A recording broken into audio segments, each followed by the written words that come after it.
நம்மளோட NIA national investigative agency இருக்காங்க இல்லையா? ஸோ அவங்க 6 உக்ரைனியன்ஸை கைது செஞ்சுக்கிறாங்க. ஒரு அமெரிக்கன் அதில் உட்பட மொத்தம் 7 பேர்த்த அரெஸ்ட் பண்ணிக்கிறாங்க. ஸோ அந்த மயன்மார் பகுதியில் டெரரிஸ்ட் ஆப்ரேஷனில் ஈடுபட்டதா. இதுக்கு பதிலடிகள் கொடுக்கணுமா இல்லையா? அமெரிக்கன் அமெரிக்கன் அமெரிக்கன் இதில் இன்வால்வ் ஆயிருக்காங்களா இல்லையா? அதான் அமெரிக்கன் சிட்டிசன். அந்த ஒரு காரணத்தினால மினிஸ்ட்ரி ஆஃப் எக்ஸ்டர்னல் அஃபேர்ஸ் நம்ம தரப்புல வந்து பாத்தீங்கன்னா ஒரு அழுத்தங்களை வந்து பண்ணா அமெரிக்கா போடுறதுக்கு பதிலடிகள் கொடுத்துருக்காங்க. ரிஜெக்ட் பண்ணிக்கிறாங்க அமெரிக்காவோட கிளைம் எல்லாத்தையும். என்னன்னா அமெரிக்கா என்ன ஒரு குற்றச்சாட்டு வச்சிருக்காங்கன்னா, மதச்சார்பற்ற நாடு அப்படிங்கிறது போல இருக்கு இல்லையா, ரிலீஜியஸ் ஃப்ரீடம் அப்படிங்கிறது இல்லை. உலக இன்டர்நேஷனல் ரிலீஜியஸ் ஃப்ரீடம் அப்படிங்கிறது வந்து பார்த்தீங்கன்னா 2026 கொஞ்சம் கம்மியாக இருக்குது. ஆனால் ரெக்கமெண்ட் பண்ணுறாங்க. எதுக்காக ரெக்கமெண்ட் பண்ணுறாங்க அமெரிக்கா? ஆர்எஸ்எஸ் இருக்காங்க இல்லையா, அவங்கள டார்கெட் பண்ணி சாங்ஷன் பண்ணுறது, அதில் இருக்கக்கூடிய நபர்களை டார்கெட் பண்ணி சாங்ஷன் பண்ணுறது. அப்புறம் ரா இருக்கிறாங்க இல்லையா, ரிசர்ச் அண்ட் அனாலிசிஸ் விங், உளவுத்துறை, ஸோ அவங்க மேலே வந்து பார்த்தீங்கன்னா சாங்ஷன் போடுறது மிக முக்கியமான நபர்கள் மேலே.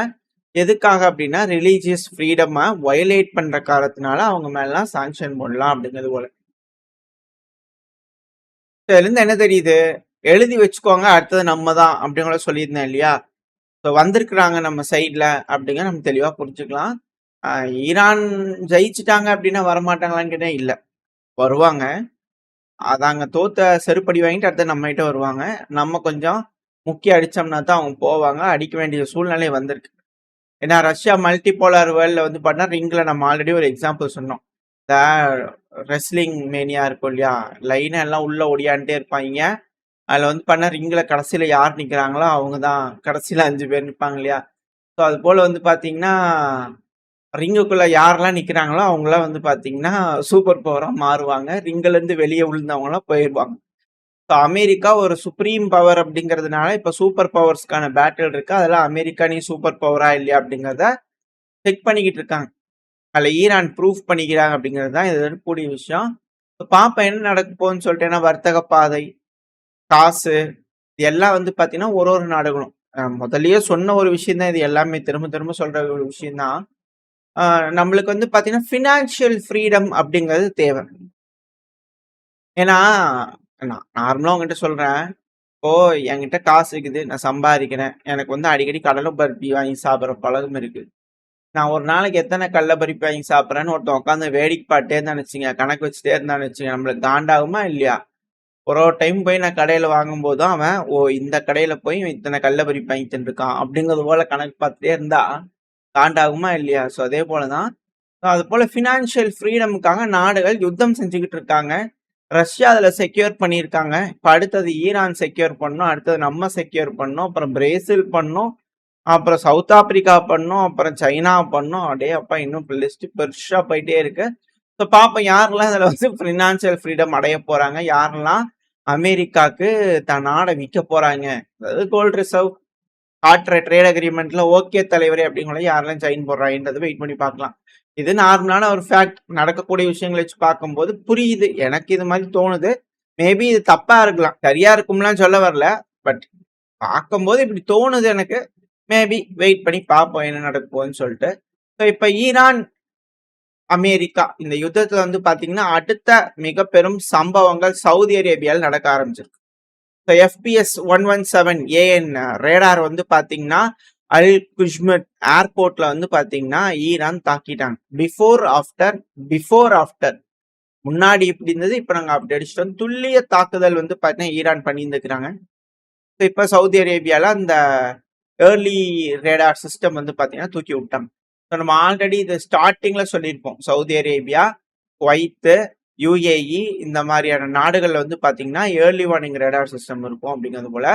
ஸோ இதில் எல்லாத்தையும் தேடி தேடி வந்து பண்ண வேட்டையாடிட்டு இருக்காங்க. இப்போ சவுதியில முடிஞ்சு, குவைத்துல முடிஞ்சு, யுஏல முடிஞ்சு, ஸோ இவ்வளோ பல நாடுகளையும் அடிச்சு தூக்கி விட்டுருக்காங்க ஈரான் அப்படிங்கிற மாற்றுக்கருத்துல. ஏன்னா நம்ம மிசைல் இதுக்கப்புறம் வரும்போது தங்கு தடையெல்லாம் உள்ள வந்து விழும், அவ்வளவுதான், மற்றபடி ஒன்றும் இல்லை.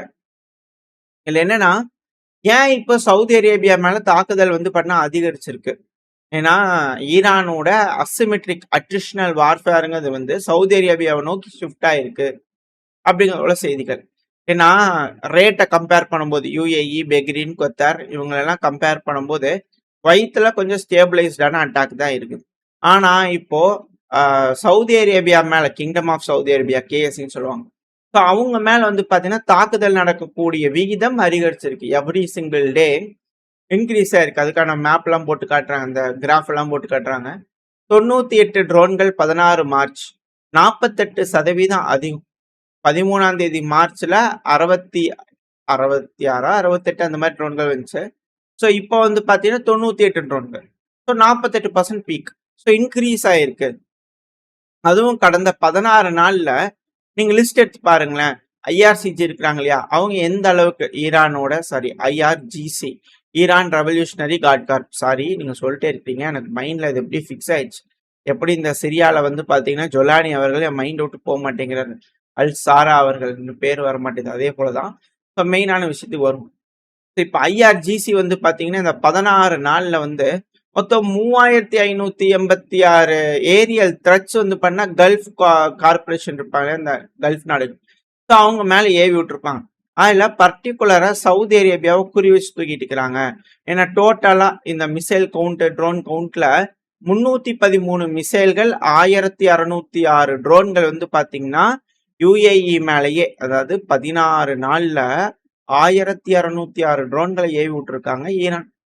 யுஏஇ மேல மட்டும் 313 மிசைல், 53% தாக்குதல் யுஏஇல இடம்பெற்ற நம்பர் 1 பொசிஷன்ல இருக்காங்க. அடுத்த நம்பர் 2 பொசிஷன்ல இருக்கிறது குவைத். கோல்டு மெடல் வாங்குற மாதிரி ஆயிடுச்சு எல்லா லிஸ்ட்ல யாரெல்லாம் அடுத்தடுத்து இருக்கிறாங்க அப்படிங்கிறது போல. ஸோ குவைத் வந்து பாத்தீங்கன்னா 243 மிசைல் இம்பாக்ட் ஏவி விட்டுருக்காங்க ஈரான். 473 ட்ரோன்கள், அதாவது தாக்குதல், மொத்த தாக்குதல் 20% குவைத் அப்படிங்கிறது போல 2ஆம் இடத்துல இருக்காங்க. இப்போ 3ஆம் இடத்துக்கு முன்னேறி வந்திருக்கிறாங்க சவுதி அரேபியா. கொஞ்சம் முன்னாடி கீழே இருந்தாங்க, இப்போ முன்னேறி வந்திருக்கிறாங்க. 34 மிசைல்கள், 309 ட்ரோன்கள் உட்பட 9.6% மொத்த தாக்குதல்ல வந்து பாத்தீங்கன்னா இப்போ சவுதி அரேபியா மேல நடந்திருக்கு. இன்க்ரீஸ் ஆயிட்டு இருக்காங்க இல்லையா, வரக்கூடிய நாட்கள்ல சவுதி அரேபியா மேல அதிகப்படியான தாக்குதல் நடக்கும் அப்படிங்கிற அனலிஸ்டோட கருத்துக்கள். அடுத்தது பெஹ்ரைன், 125 மிசைல், 212 ட்ரோன், அது 9.4% மொத்த தாக்குதல்ல இருக்கக்கூடிய தாக்குதல் பெஹ்ரைன் மேல. அடுத்தது கத்தர், 170 மிசைல், 81க்கும் மேற்பட்ட ட்ரோன்கள், 7% மொத்த தாக்குதல்ல கத்தர் மேல நடத்திக்கிறாங்க. ஒமன்ல 18 ட்ரோன்கள், 0.5 தான். ஏன்னா கத்தர், ஒமன் வந்து பாத்தீங்கன்னா பேச்சுவார்த்தை செய்யறதுக்கு ரொம்ப அதிக அளவுல உதவி பண்ணிட்டு இருந்தாங்க ஈரானுக்கு. அப்படி இருந்து ஏன் ஒமன் அடிக்கிறாங்கன்னா அங்க அமெரிக்காவோட அசெட்ஸ் இருக்கு, அதைத்தான் அடிக்கிறாங்க. இதுல சவுதி அரேபியாவை ஏன் இப்ப குறி வச்சு அதிகப்படுத்துறாங்க அப்படிங்கிற கேள்வி. சவுதி அரேபியா என்ன சொன்னாங்க, ஈரான் மேல தாக்குதலுக்கு எங்களோட ஏர் ஸ்பேஸை யூஸ் பண்ணாதுன்னாங்க. இப்ப முழு மூச்சா 24 மணி நேரம் வந்து பண்ண சவுதி அரேபியாவோட ஏர் ஸ்பேஸை யூஸ் பண்ணி ஈரான் மேல தாக்குதல் பண்றாங்க அப்படின்னா எப்படி? அப்ப அந்த அளவுக்கான தாக்குதல் இருக்கணுமா இல்லையா? ஸோ அதனால வந்து பாத்தீங்கன்னா இப்ப சவுதி அரேபியா மேல அதிகப்படியான தாக்குதல் இருக்கு அப்படின்னு சொல்றாங்க.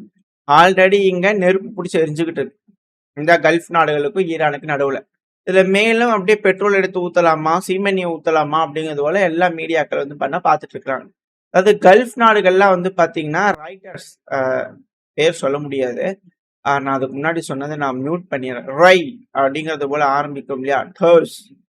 ஸோ அதுல வந்து பாத்தீங்கன்னா நீங்க பாத்தீங்கன்னா சொல்லிக்கிறாங்க அந்த அவங்க கிட்ட, மீடியா கிட்ட, அதாவது ஈரான்ங்கிறது லாங் டேர்ம் த்ரெட்டுங்க. அமெரிக்கா அதிகப்படியான தாக்குதலை பண்ணி நியூட்ரலைஸ் பண்றதுக்கு வழியை பாருங்க, இன்டென்ஸ் பண்ணுங்க தாக்குதலை. ஐஆர்ஜிசி அப்படிங்கிறது இருக்கு இல்லையா, எல்லா ரெட் லைனையும் கிராஸ் பண்ணிட்டாங்க. ஸோ அதனால அட்டாக் பண்ணுங்க, ரொம்ப தீவிரமா தாக்குங்க அப்படிங்கிற கல்ஃப் நாடுகள் தான் சொல்லிக்கிறாங்க அமெரிக்கா கிட்ட அப்படிங்கிறது. ஆனா இப்ப வந்து பாத்தீங்கன்னா ஜாயின் பண்றதுக்கு விருப்பம் இல்லை, அமெரிக்காவுக்கு ஜாயின் பண்ணி ஈரான் அட்டாக் பண்ணதுக்கு விருப்பம் இல்லை இந்த கல்ஃப் நாடுகளுக்கு. ஏன் அப்படின்னா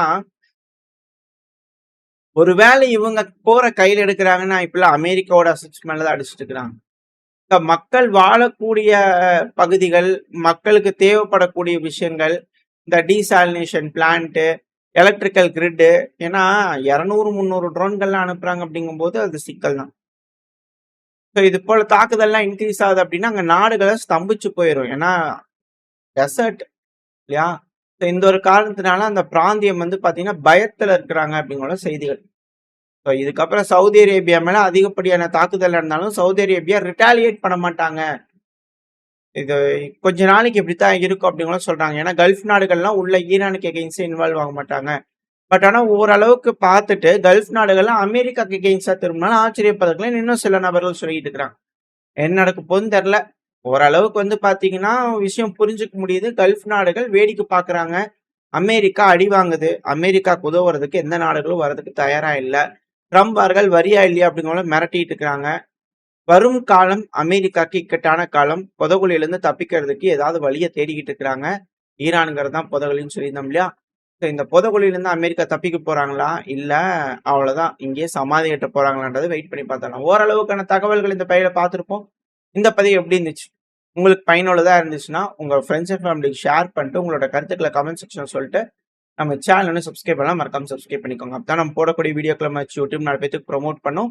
உங்களோட அன்பு ஆதரவு எனக்கு எப்ப இருக்கும்னு நம்பிக்கையில அடுத்த பதிவுல சந்திக்கிறேன். Stay safe. Bye bye.